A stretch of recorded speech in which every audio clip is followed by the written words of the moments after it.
नमस्कार दोस्तों, advocate Dinesh Singh Chauhan channel में आपका एक बार फिर से स्वागत है। दोस्तों, आज का ये टॉपिक जो है इसमें हम ये जानने वाले हैं कि क्या होता है कॉम्प्रोमाइज क्वेसिंग या कॉम्प्रोमाइज बरी या क्या होता है बाइज्जत बरी, एक्विटल जिसे हम डायरेक्टली कहते हैं। कहाँ इन केसेस की जरूरत पड़ती है और क्यों पड़ती है, इसके बारे में भी हम पूरे डिस्कस करेंगे। कॉम्प्रोमाइज बरी और नॉन कॉम्प्रोमाइज बरी या बाइज्जत बरी, एक्विटल बरी जिसे हम कहते हैं, ये जानने से पहले हमें ये जानना पड़ेगा कि ऑफेंस, अपराध जो होते हैं वो कितने प्रकार के होते हैं। अपराध जो होते हैं वो दो प्रकार के होते हैं। एक होता है कॉम्प्रोमाइज ऑफेंस, एक होता है non compromise offence. Compromise offence और नॉन कॉम्प्रोमाइज ऑफेंस क्या होता है? कॉम्प्रोमाइज, सिंपल हिंदी मीनिंग अगर हम बात करें तो कॉम्प्रोमाइज मतलब होता है समझौता करना। तो समझौता करके जिस केसेस को खत्म किया जाता है वो कहलाते हैं कॉम्प्रोमाइज। आईपीसी, भारतीय दंड संहिता के ऐसे केसेस जिसे हम कॉम्प्रोमाइज करके, समझौता करके खत्म कर सकते हैं, कॉम्प्रोमाइज केस कहलाते हैं।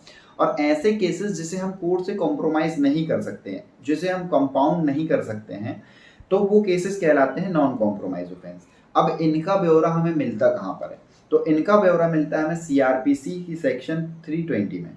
सीआरपीसी का सेक्शन 320 जो है वो ये बताता है कि किन केसेस में कॉम्प्रोमाइज किया जा सकता है, किन केसेस में कॉम्प्रोमाइज नहीं किया जा सकता है। केसेस मतलब आईपीसी की जो धाराएं होती हैं वो केसेस कहलाते हैं। किन धाराओं में हम कॉम्प्रोमाइज कर सकते हैं, किन धाराओं में हम कॉम्प्रोमाइज नहीं कर सकते हैं। तो अब हम बात करते हैं क्या इफेक्ट पड़ता है इनका सरकारी नौकरी पर, ये जानते हैं। दोस्तों, क्या होता है, किसी भी केस को जल्दी खत्म करने के लिए हमारे पास एक तरीका होता है कि हम उस व्यक्ति से कॉम्प्रोमाइज कर लें।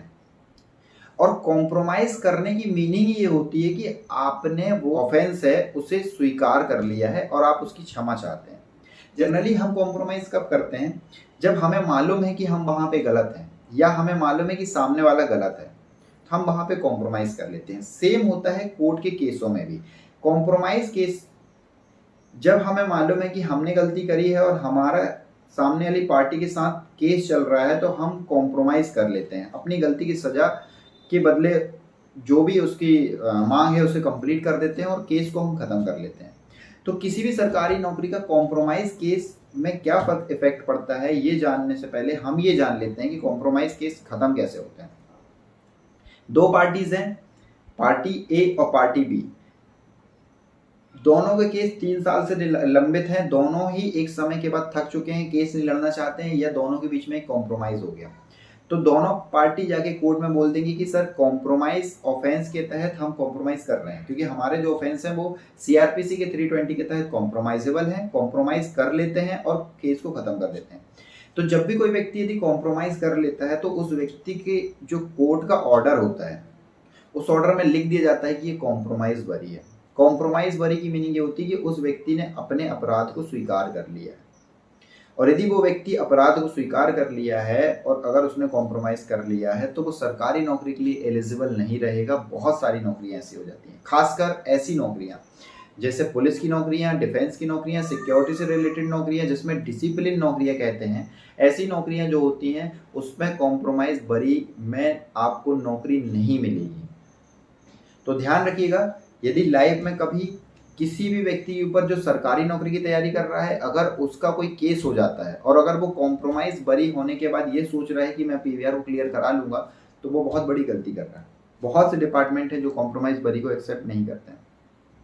दूसरा होता है नॉन कॉम्प्रोमाइज बरी। नॉन कॉम्प्रोमाइज बरी क्या होते हैं? जिसमें पूरी प्रोसीडिंग, पूरा ट्रायल लड़ने के बाद कोई भी सबूत, कोई भी गवाह, जो गवाह मिले हैं वो भी झूठे हैं, ये सारी चीजें साबित होने के बाद वो व्यक्ति बरी होता है, उसे कहते हैं बाइज्जत बरी, नॉन कॉम्प्रोमाइज बरी जैसे हम कह सकते हैं। ऐसे बरी ही सरकारी नौकरी के लिए एलिजिबल होते हैं।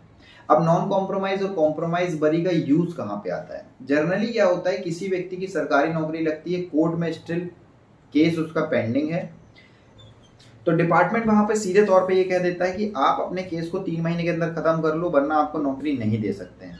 और व्यक्ति जाता है एडवोकेट के पास। तो एडवोकेट के पास जब वो जाता है तो एडवोकेट सबसे पहले देखता है कि आईपीसी के किस सेक्शन में आपकी जो केस है वो चल रहा है।